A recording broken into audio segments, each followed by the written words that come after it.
Many Ugandans are still practicing subsistence agriculture, which leaves many households poor and food insecure.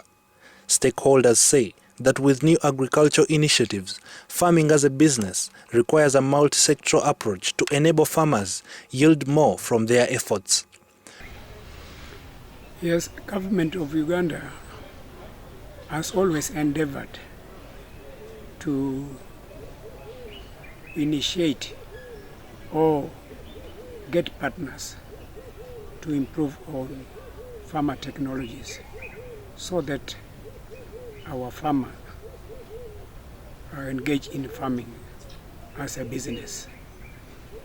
And the government of Uganda, through agriculture, is trying to raise the income per household to 20 million shillings per annum a year, so that by the year 2020, Uganda is a middle income economy.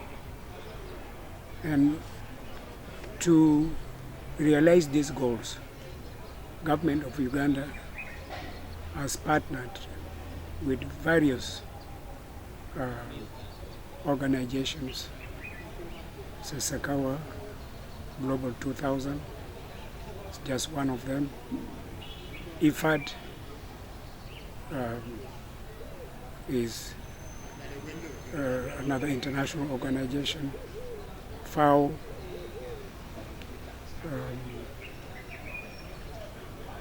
World Bank,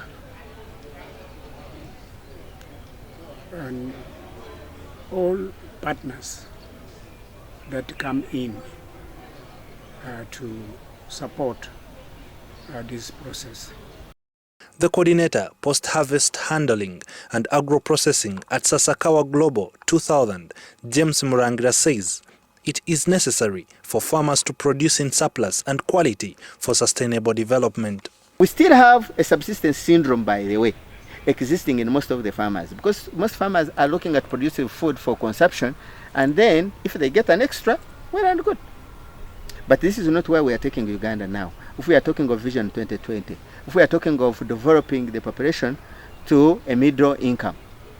Now, we must manage agriculture as a business, we must engage into planning. Now, two, the other thing which we are handling at Ssettumba, we are aware that there is seasonality. The weather is changing. So, in fact, among our cross-cutting issues, we are addressing weather.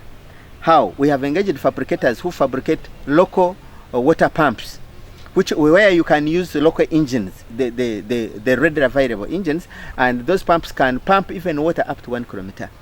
So what are we trying to bring out? That in cases where, for example, like this season where rains are delayed, if you had your water pump and you are near the water source, you can pump and carry out irrigation.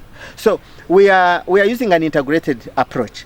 Number one, we are saying, as a farmer, know how to plan for your business, do the proper timing. Number two, that where weather is unpredictable and drought is prevailing, so you can buy pumps and do irrigation.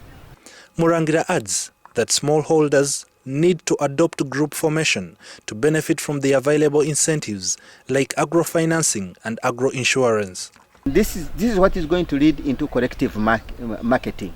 And at the end of the day, once they continue, the farmers working together, the groups will continue growing, and it will lead into bigger secondary associations and eventually into cooperatives.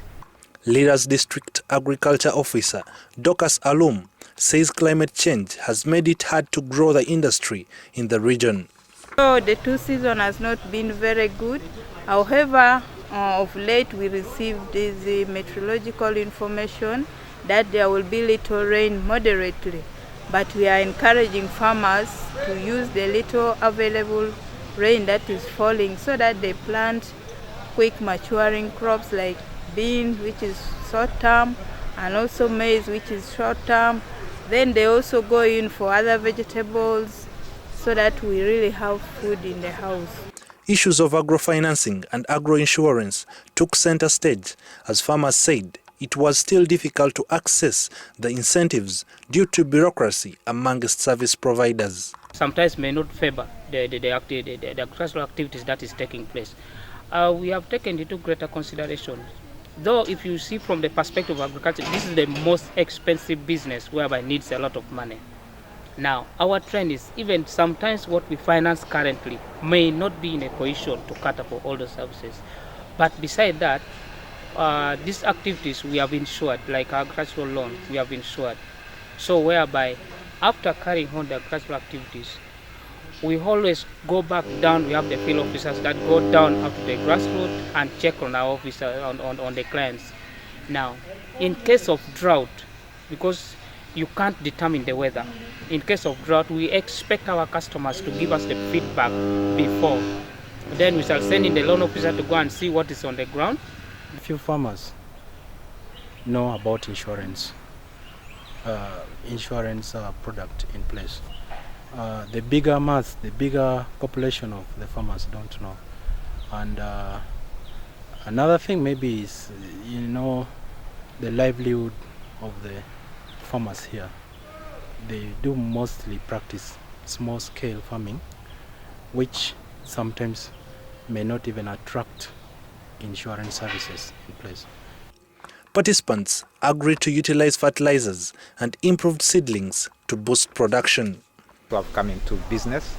They have linked with big companies like Boughton to enable them access inputs like fertilizer. And as a result, we have built a network which has resulted into the birth of Grain Pulse, which is going to do the fertilizer blending. What we are focusing on is to make sure that the farmer is able to get affordable fertilizer, is able to access it when they need it, and also it is of a high quality.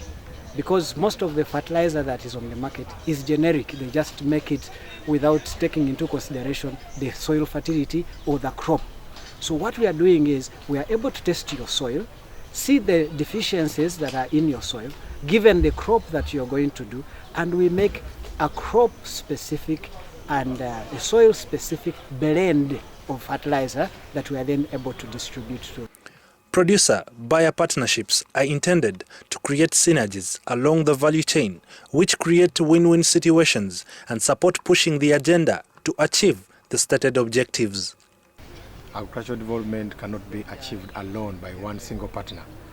We need a number of partners, all partners across the value chain, each of them contributing and playing their role and responsibility along the value chain. The current producer-buyer workshop we have got an array of partners ranging from banks, input companies, agro-processors, the buyers, insurance companies, operation wells creation. These are a few or some of the actors that impact on the value chain, such that we are able to take farmers from production, post-harvest handling, up to marketing. That means we satisfy the farmer.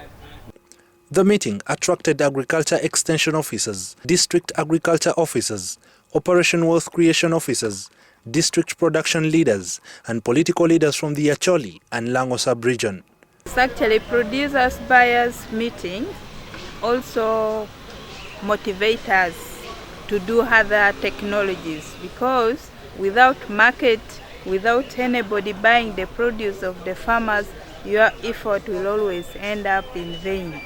And because whenever we go to promote a technology, the farmer will ask us a question: where are we going to sell? If you are telling me to grow coffee, who is going to buy? So this kind of interaction really gives us a very strong hold to promote a technology. And it also gives us opportunity to update our list of stakeholders who are involved in various activities. Like like today we have also learned that there is now a fertilizer plant within the country which has certain actually the distribution level of fertilizer. So these are the kind of information we really need to know and then link it to our farmers. When it's a farmer, to change the mindset. Farmers believe when they see. So we do that through demonstration and training. Because if you're just bringing a product, they will tell you that it kills the soil. But if you show them how it works and they see it and try it themselves, they'll be convinced. And that's how it has worked through using the approach of the farmer learning platform approach. where you demonstrate and then the farmers test these fertilizers? Alone. Our focus is into individual customers that can carry on then the group. Okay. In this aspect, we realize there are categories of farmers. They lacked financial support that could make them at least support in their agricultural activities.